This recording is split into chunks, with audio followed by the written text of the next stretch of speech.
Hey everyone, it's Crystal here, and today I am treating one of my beautiful patients with PDO lifting threads. So this is actually the patient's second time receiving lifting threads. The first time was probably at least a year, a little over a year actually, prior to this procedure. So the first one we definitely did more threads, kind of more of like a full non-surgical facelift.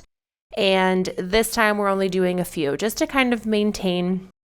She didn't want too many, mostly just wanted to focus on that lower face jowl area, which is exactly where we're aiming for.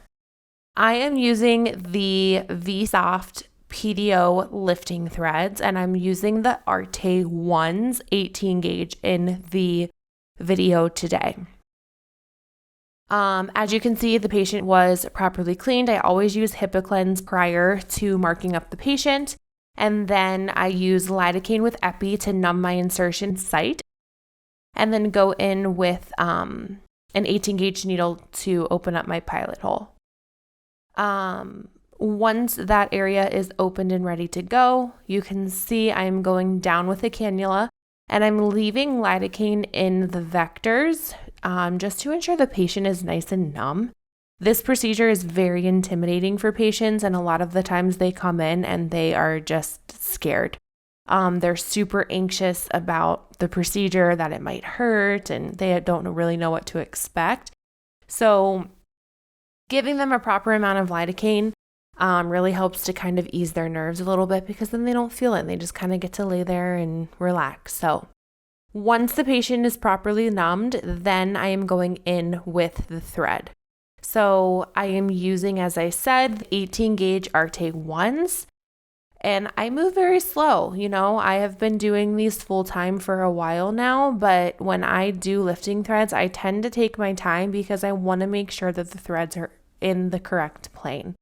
You always want to, do the best for your patient so they get the best results. So take your time.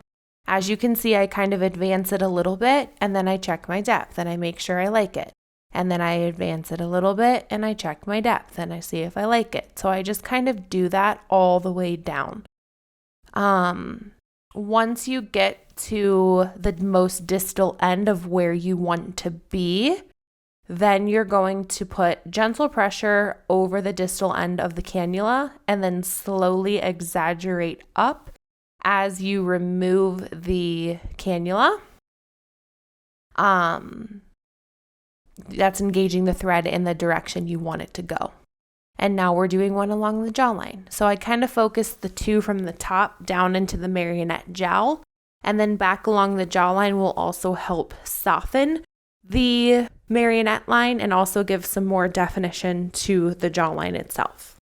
Once they're all placed, I usually just use an alcohol pad to get all the marker off the face, and I'm also doing it in the direction I want the thread to be engaged to ensure that it is engaged in that fashion.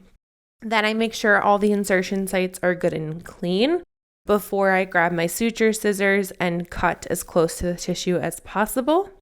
And then I usually grab another alcohol and wipe again. I want to make sure the insertion sites are good and clean before I throw on my Band-Aids. So making sure the insertion site is clean. I don't see any thread sticking out, which is great. That means that site will heal over nicely. Putting on my little Band-Aids, and I always ask my patients to leave those on for as close to 24 hours as possible. Then I'm just kind of massaging over the thread and I'm smoothing it out to ensure that if there's any little barbs or little pieces of thread that aren't engaged in the tissue, that I'm doing it manually. So this is her side by side, just a little extra pickup over there, and she's very happy with it. She's one of my greatest patients. So thanks so much for watching, everyone.